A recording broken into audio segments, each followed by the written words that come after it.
In today's video, let's talk about how modding just got way easier on the Steam Deck and Steam Machine. How's it going? As always, my name is Jimmy Champagne. This is Deck Ready, my channel all about Steam hardware. And thank you once again for joining us in our Not podcast, right? I've seen a lot of people asking us to do a Ready Media podcast. What do you think of that? I mean, yeah, I'm always down. I'm a yapper. This is well known. So if we should do what pretty much everyone else does. Like, I think they do it on Xbox too, where they're like playing a game while also yapping about Xbox Oh, that's stuff. a good idea. That's a good idea. So like, I mean, me and Jim have been playing a lot of games together lately. So maybe that's an opportunity for us to just, okay, now that I'm thinking about it, because I'm thinking like, well, we kind of say some crazy stuff in the Discord while we're playing games. So maybe we should check our behavior and then record that and then upload that in some way. But we got to get into this Steam Machine and Steam Deck news because, Ray, when you play a Bethesda game, you play Cyberpunk, you play Elden Ring, you play Fallout 4, which is a Bethesda game, everyone loves downloading mods for these things. I personally love to mod Resident Evil 4 to give Leon like a form-fitting black crew neck sort of like tactical look because it looks sweet with his shoulder holster. Nice. And that's a Nexus mod. But on Steam Machine and Steam Deck, and I guess Linux as a whole, you can't do the super simple Nexus mods way where you download the Vortex Manager and you just click the link on the website. It automatically opens it up, downloads it, and installs it in the game for you until now, because there's a new plugin called Decky Nexus, which basically adds the Nexus mod store to your Steam Deck and lets you download and mod your games right on your Steam Deck or your Steam Machine. But if you don't want to use Decky, it's okay because Nexus Mods is also working on a Vortex client for Linux. So either way, you're going to get the mods, but if you want to do it faster, you can use this Decky Nexus plugin. Yeah, this is going to be awesome. Nexus Mods, the Vortex Manager, it was a lifesaver for me when I first came over to PC gaming. Jimmy hooked me up with a sweet hand-me-down laptop, a Razer laptop that I started using to play Chivalry 2. I didn't mod Chivalry 2. I don't think you can because of the online PvP nature of it, but I modded the shit out of Baldur's Gate 3 during multiple playthroughs. And what mods did you add? Well, my first one... I don't even know. I was like, is it going to be some sex thing? And then I was like, I'll roll the dice. Wait. Hear me out. Okay. My first for real mod for Baldur's Gate 3 was extending the party size. So traditionally, you're just cheating. Traditionally, you can only have yourself and then 3 other people. But if you expand the party size, you can have a couple more. So you wanted like a harem, right? You wanted Shadowheart, the green girl. Wait a minute. This isn't going to help my case because I also downloaded the polyamory mod because usually you can only pursue one romance. And if you try to do something else, they're like, what the hell? You're trying to get with this person, but you're with me. So I didn't want to play through again to do the other romances. So I was like, let me just knock them all out in one go. It didn't even work. I did the Minthara romance, and she's like notoriously protective and jealous. She's like, if you even look at another girl, I'll kill you in your sleep. So when I was like, I'm gonna do this other romance with this other character, Lae'zel. I played around a lot with that, and it made it really easy for someone like me who was new to PC gaming. And obviously, you can, if you have the savvy and you have all the source files and stuff, you can install these mods manually and yourself. But it's always really nice to have that just straightforward. Hey, I download it on Vortex Manager. I check a box, it loads up, and it does like all the loading order for me. So nothing is crazy. So yeah, this is going to be really awesome to have on Steam Deck, especially in that form factor, handheld versus, having constant access to a mouse and keyboard. Yeah, when I mod games, I usually mod Fallout 4. And then at the beginning of the game, before the nuclear explosions happen, it's really nice fall foliage because it takes place in Massachusetts. The one mod I always use in Fallout 4 just restores that for every tree. So you get the Halloween feel because the bombs dropped on October 25th, I want to say, in the world of Fallout. I might be wrong on the actual day, but it's like right before Halloween, which is why there's plastic pumpkins all over the map and stuff like that. So that's one I go for. I also download a lot of real world guns. I mod those into Fallout 4, just like random stuff that I like the HK and a bunch of guns from Resident Evil 4. I love modding Leon to make him look more tactical and more like John Wick. So yeah, I don't like messing too much with the actual game, but I've seen these like 600 gigabyte mod packs for Skyrim that like make it photorealistic. Like I saw one where the textures are 8K and somehow it doesn't destroy your performance. So you kind of need a big SSD or SD card if you really want to get into modding on the Steam Deck. But this is perfect for Steam Machine because the current way to do it is to use a program called Mod Organizer 2, which to be fair is pretty much a clone of Vortex mods, but it's old and it's janky and it's kind of hard to set up because you have to do multiple prefixes and everything. I feel bad for Oh No It's Alex because I think one of his biggest videos is a tutorial on setting up Mod Organizer 2, and now it's going to be useless. He's going to have to do one on setting up Decky Nexus. But I have to point out, this was vibe coded by Claude, which I don't like. I'm not going to use it. I don't really care, but a lot of people really care, and I understand that. This is going to be great for, like we've been talking about, those cosmetic mods and like smaller mods. Anything that requires like a massive script extender. I remember downloading a mod for Skyrim that was like more realistic Civil War. So it was a more populated and like real-time random battles that would happen between the Stormcloaks and Imperials. Something like that. I mean, that's just going to absolutely bust up your Steam Deck. Yeah, what did that do to your frame rate? Yeah, it was just going in the gutter, man. But yeah, like cosmetic mods and in Baldur's Gate 3, there's this mod that lets you extend the level cap all the way up to 20, like you're in a proper D&D campaign. Stuff like that's going to be great for. Isn't it 10 normally? 12. 12. That's a weird number. Why did they pick 12? I couldn't tell you. Okay, so the supported games are Cyberpunk, Elden Ring, Fallout 4, New Vegas, Resident Evil 4, Skyrim Special Edition, Slay the Spire 2, Stardew Valley, and The Witcher 3. Fallout 3, Hollow Knight Silksong, Mountain Blade 2, and Palworld are coming soon, so it's already got a lot supported. I'm not going to install this. I don't like messing with Decky, so that's why I said if you don't like messing with Decky, you can wait for the Vortex Mod Manager. We talked about this a couple months ago, I think during a 2-host, but they were like hard at work on it after announcing it early this year. So either way, seems like modding's about to get a lot easier. We've just had so many news stories over the past few weeks where it's like this one critical thing that's holding SteamOS and Linux back as a whole. Yeah, that's getting better. And it's nice to see. But one thing, it kind of proves that Bethesda might watch these videos because if you guys watched last week, we complained a lot about an issue in Fallout 4 that's been long standing for months, maybe even years, where when you start a new game on the Steam Deck or Steam Machine and you go to name your character, the game will crash. And it's like, it's been reported 1,000 times. It's on Reddit. It's on the Bethesda forums. Well, they released a new patch for Fallout 4 just today when I'm recording this video that fixes that specific issue on the Steam Deck and Steam Machine and Linux as a whole. Do you think they watched our video and were like, what?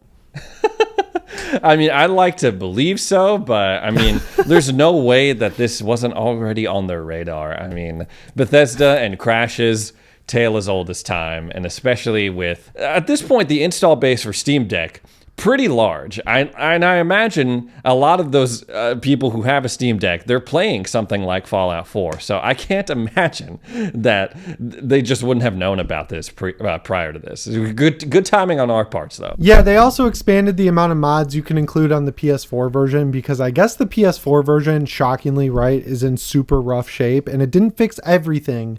But it seems like, you know, they're kind of learning, right? Like Asha came in, said, figure some stuff out, get to work on games, and they released the Switch 2 version of Oblivion Remastered. They said they're working on a patch for that. Obviously, it would like be better if it came sooner, but they're actively working on it. This long-standing issue with Fallout 4 finally gets fixed. They patched the mod situation, which they've been promising since the beginning of 2026. Are we looking at a turning point for Bethesda here, or is this just like a little blip of positive news and we're going to go back to absolutely nothing until Elder Scrolls 6 comes out, and then they're going to pretend like, well, we tried to finish it, but you know, we're working on it still. I mean, obviously a lot of uncertainty, and you got a lot of devs at Bethesda being like, oh, you know, we lost this guy who knew how to do this one specific thing, and now we have to relearn it. I'm sure there's going to be a little bit of time where there's, you know, some growing pains or like as they reorganize, but I'm really rooting for them to bounce back and actually take care of their games that they launch. I mean, we talked about it on this channel, I think either last week or the week before that, but my friend can no longer just gave up on her playthrough of Oblivion because there was a bugged quest line with Mancor Cameron. And it's just, that's unacceptable, right? For a game of that size and that sold that well. AAA games, just people are getting fed up of dealing with buggy AAA releases. They have the budgets, they have the team. There's no more excuses anymore. Yeah, I really hope that they kind of are getting their act together over there, because when we criticize them, it's not because we want Bethesda to go away, right? We're not sitting here like, well, they deserve to be shut down. We're just asking them to do their jobs and release finished products and then patch bugs as they pop up, right? And especially with Oblivion, that's like a 20-plus-year-old game, and I understand that they are running the original game underneath the Unreal Engine 5 graphics, but like, why not spend a little extra time cleaning up some of the long-standing issues, like especially that one Ray's friend ran into. I'm assuming that's a leftover bug from the original release, because there was broken quests all over that game, and then you'd have to make sure you were saving every 5 minutes so you could reload that save. I think like it's just positive PR all the way around if you go back and fix long-standing issues, right? Especially really common ones or really game-breaking ones like the one Ray mentioned. I'm going to choose to believe that they are getting their act together and will hopefully get some games out. We've heard all these rumors that not only they are working on a new Fallout, but Obsidian is as well. Well, that's not even a rumor. They announced it. And then the Clockwork Revolution people allegedly are working on something in the Fallout universe. So it's just nice to see the lights getting turned back on. And I'm happy to see it. Yeah, what does this say about the Steam Deck Verified program? Because this was a pretty major bug. Like whenever the virtual keyboard shows up, the game will just crash, and it still had the badge. What is the process here for Steam, and do they change it at all? Like, do they care enough to change it? It's a complete joke, honestly. Like, everyone's kind of aware that you shouldn't use the verified program to determine whether or not you play a game, because there are verified games that just straight up don't work. Like, just last week, Crimson Desert got verified with its new patch, and everyone was like, why is this verified? It runs at 20 FPS at any given time, and then they immediately switched it to unsupported. And it's like, there's no checks in place, right? And then sometimes you'll have Valve go back and try a game like most recently Mirror's Edge, and they'll be like, oh, this runs great. They'll give it the verified status. But there are so many other older games that are just listed as unknown or unsupported, and they work totally fine. So like on Steam Machine, it's a lot better, I would say, because a game that's verified that shouldn't be on the Steam Deck probably will run pretty well on the Steam Machine. But overall, across the entire Steam hardware line, I would say verification needs the most work out of anything that Valve has going on, because it's in rough shape.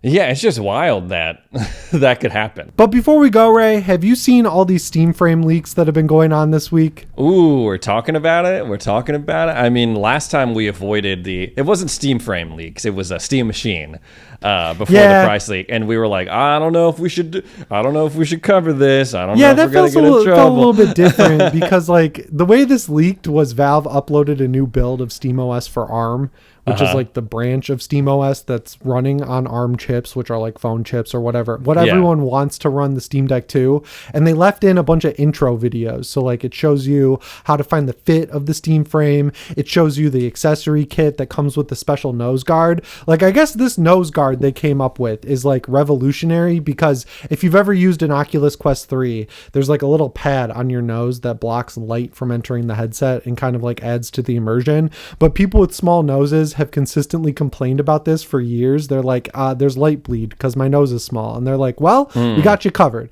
Here's a new little nose bridge guard that'll be perfect for people with small noses. So it's a lot of stuff like that. It shows you how to turn it on for the first time. It shows you how to update it. The weirdest thing I saw is that the way to initiate the login with Steam is you have to like put it down on a table, and then there's a QR code on the screen of the frame, and you have to like get it with your phone camera and log into Steam that way through your phone. Isn't that kind of weird? That's so, I mean, I had a hard time figuring out. I go into everything asking myself if this is AI or not. And with these videos, I was like, nah, this isn't AI. This has to be real. So this leak must be legit. It looks like a very good a VR headset, all the stuff that they're talking about, the knobs that you can adjust the distance between your eyes and the strap and being able to adjust that, like everything that you want with a comfortable ergonomic VR headset, I'm seeing here. It looks great. At the same time, I'm like, I still don't want a VR headset. I don't know any reason why I would get a VR headset outside of like a few games. Like I'd love to play Skyrim VR and have those mods where you're talking to the NPCs and they talk back.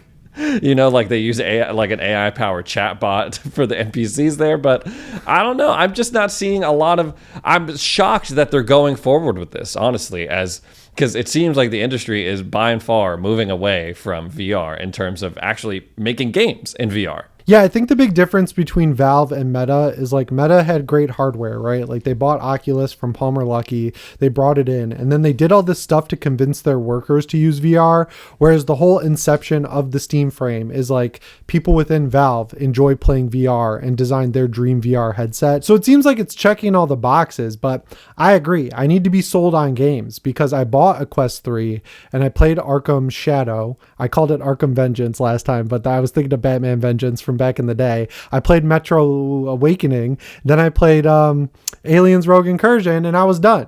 I played all the big games because I had a Quest 2 and I played the big ones when that came out, and then the launches are always strong and then they just disappear. So we'll have to see if this thing revolutionizes VR, but yeah, I still kind of need to be sold because, like, just being real, between my Steam machine, my Steam Deck, my PS5, my Series X, like, I barely have enough time to play the games I want to play right now. So adding in a whole new platform that I need one singular piece of hardware to play the games on, it's just like, I gotta like figure out the economy of time here a little bit. But if the reviews come out and it's really cool, it's going to be pretty hard to resist picking one up. But yeah, I mean, there's always a ton of excitement around these things because like, new hardware is exciting. A new phone comes out, even if it's like kind of the same as the old phone. Yeah, it's still exciting because they added like one more thing. Same thing with VR headsets, right? I remember when you made a video, I remember being in the room when you were making a video about the PSVR 2. And like, that was cool at the time because it was like, oh, we're in Gran Turismo. I can look around at the car. Oh, like I'm in, I think it was Resident Evil Village at the time, or maybe the one after that, and I was like, oh, this is really scary. I'm walking around and just having that excitement with your friend playing with this new toy, that's always cool. But I mean, I haven't talked to you about the PSVR 2 probably since then when we filmed that video like 4 years ago. So it's like the staying power is just not really there unless you're like really hooked into one specific game. Yeah, and the whole like XR thing I think is pretty cool, like how people use the Vision Pro and they like put their whole desktop in front of them. Then I'm like, would I use that? Probably not. And then the cameras on the Steam frame are black and white, so I don't think that's really a focus. The coolest thing about the Steam frame is that it can play all of your Steam games. So like you can pop the SD card from your Steam Deck or Steam machine into it and play them on a big screen in front of you. But I don't know. Obviously we have to wait for reviews, but the real story here is that all this stuff is being added. So reviews are probably right around the corner, you know? Anyway, guys, as always, my name is Jimmy Champagne. I'll see you in the next one. Thanks for watching and shape on.